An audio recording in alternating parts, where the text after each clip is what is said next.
Hi viewers, welcome to लर्निफाई।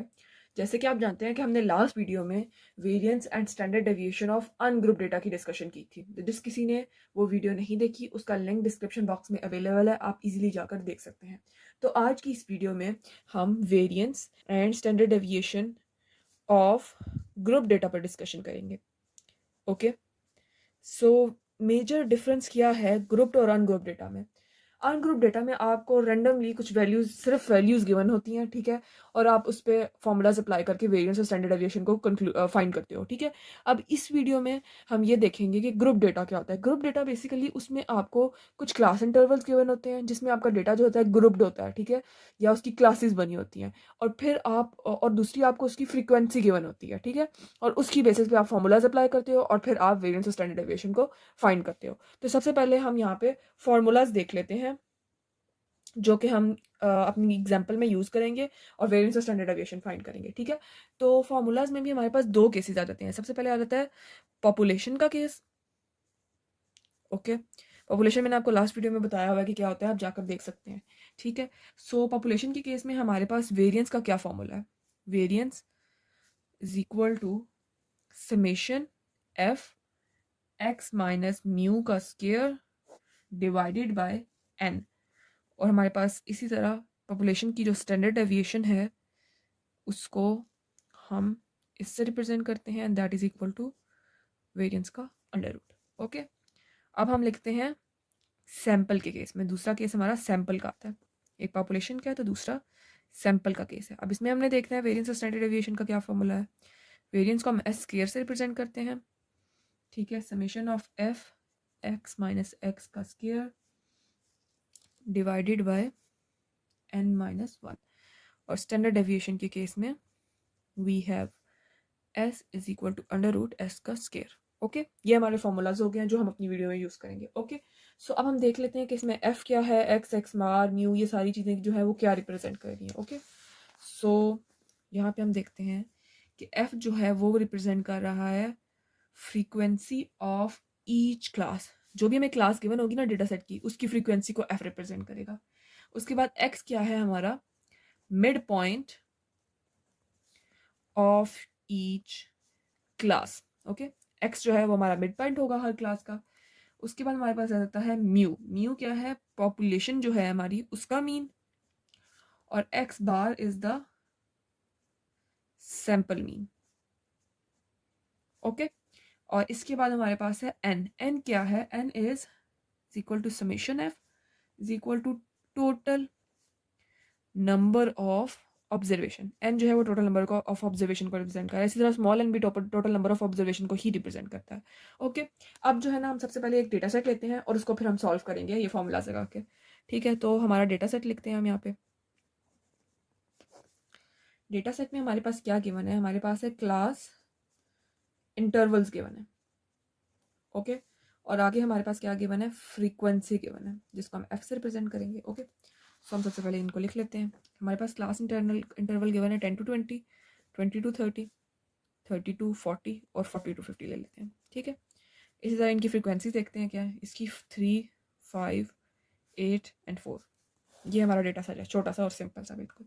अब हमने सबसे पहले क्या फाइंड करना है, सबसे पहले हमने फाइंड किया, क्योंकि एफ तो हमें गिवन है फॉर्मूले के अंदर ही, ठीक है, हमारे डेटा सेट के अंदर ही, ठीक है। अब हमने फाइंड करना है x, that is the mid point of each class. तो हम एक्स के लिए उसका फॉर्मूला लिख लेते हैं, क्या होता है, x is equal to lower bound my plus upper bound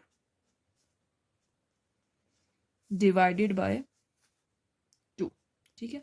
अब ये लोअर और अपर बाउंड क्या है, लोअर बाउंड और अपर बाउंड, हमारी लोअर ये बाउंड होता है, लाइक लोअर बाउंड्री हमारी ये होती है और ये अपर बाउंड्री होती है हर क्लास की, ठीक है।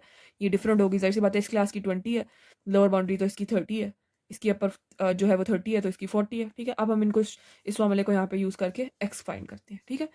सो सिंपली हम इसको कैलकुलेट करके अगर हम सिंपल आंसर लिख लें, आपने क्या करना है, 10 + 20 divided by 2, 20 + 30 divided by 2। Similarly आगे भी आपने करना है। तो इसका आंसर हमारे पास 15 आता है। नेक्स्ट भी है 25, 35 एंड 45। ये हमारे आंसर्स आ जाते हैं एक्स के मिड पॉइंट्स, इसका मतलब है हमने निकाल ली है। अब हमारा सेकंड स्टेप क्या है, हमने सेकंडली क्या फाइंड करना है। Second is x bar. X bar क्या है, हमारा मीन है। मीन किसका, सैंपल का। तो हम सैंपल का मीन फाइंड कर लेते हैं। अब उसका क्या फॉर्मूला होता है, x bar is equal to summation of f x यानी एफ को एक्स के साथ मल्टीप्लाई करना है divided by summation of f. तो अब हमारे पास एफ भी है एक्स भी है, तो हम इन दोनों को मल्टीप्लाई करके निकाल लेते हैं एफ एक्स। सिंपल, इसको इसके 3 को 15 के साथ मल्टीप्लाई करो, हमारे पास क्या आता है 45। 25 into 5 is equal to 125। 35 into 8 we have 280 and 45 into 4 is equal to 180। Okay, ये हमने वैल्यूज निकालनी है।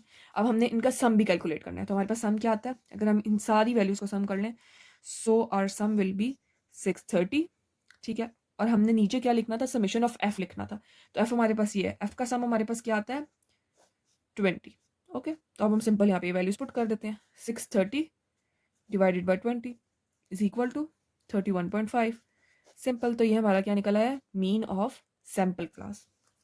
सैम्पल जो हमारे पास होता है ना, उसका मीन निकला है। अब हम आगे चलते हैं, तो आगे हमने क्या फाइंड करना है, ये हमारा फॉर्मूला है ना, तो x माइनस एक्स का बार फाइंड करना है हमने। ठीक है, तो उसको भी अगर हम इसी टेबल में मर्ज कर लें कि हमने फाइंड क्या करना है, x माइनस एक्स का बार। अब x बार हमने क्या फाइंड निकाला है 31.5। अब आपने x की वैल्यू में से 31.5 को माइनस करते जाना है। तो अगर आप 31.15 में से 31.5 को माइनस करो तो क्या आंसर आता है -16.5। इसमें से माइनस करो तो हमारे पास आता है -6.5। देन वी हैव 3.5 और उसके बाद हमारे पास आता है 13.5। ठीक है, 45 में से अगर आप इसको माइनस कर लो। ठीक है, अब हमने इसको आगे क्या करना था, हमने इसको इसका स्केयर निकालना है अब। ठीक है, इस वाले का स्केयर निकालना है हर वैल्यू का। तो x माइनस एक्स बार का स्केयर निकाल लेंगे। अब इसका स्केयर निकालो तो हमारे पास क्या आ जाएगा 272.25। 6.5 का स्केयर क्या आ जाएगा 42.25।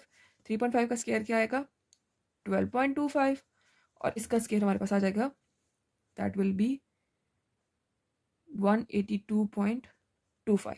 ओके हो गया। ठीक है, अब इससे आगे हमने क्या करना है, हमने जब ये स्केयर्स कंक्लूड कर लिए हैं तो अब हमने इसको मल्टीप्लाई करना है एफ के साथ। ठीक है, ये जो आंसर आया है, ये जो आंसर आ रहे हैं इनको एफ के साथ मल्टीप्लाई करना है। तो x माइनस एक्स बार के स्केयर को एफ के साथ मल्टीप्लाई कर दो, इसको इसके साथ मल्टीप्लाई करो, तो हमारा answer will be 816.75 to 11.25। Then we have 98 and 729। Okay, ये हमारे आंसर निकल आए हैं। अब हमने क्या करना है, सिंपली ये जो आंसर्स हमने निकालने हैं इनको पुट करना है हमने अपने फॉर्मूलाज में, पॉपुलेशन और स्टैंडर्ड डेविएशन वाले फॉर्मूलाज में, और हम अपने आंसर कंक्लूड करना शुरू कर देंगे, आंसर निकाल लेंगे। सिंपल। ठीक है, अब आप ये भी कह सकते हो कि हमने तो एक्स बार निकाला है, हमने तो म्यू निकाला ही नहीं है। तो एक्स बार और म्यू, क्योंकि आप मीन जब एक चीज़ का कैलकुलेट कर रहे हो तो मीन तो सेम ही आएगा, क्योंकि वैल्यू सेम है तो मीन भी सेम होगा, तो आप इसको म्यू भी कह सकते हो। ओके, अब हम इनको फॉर्मूलाज में पुट करते हैं। सो सबसे पहले हम इस फॉर्मूला में पुट करेंगे वैल्यूज़ को। हम अपना फॉर्मूला लिख लेते हैं।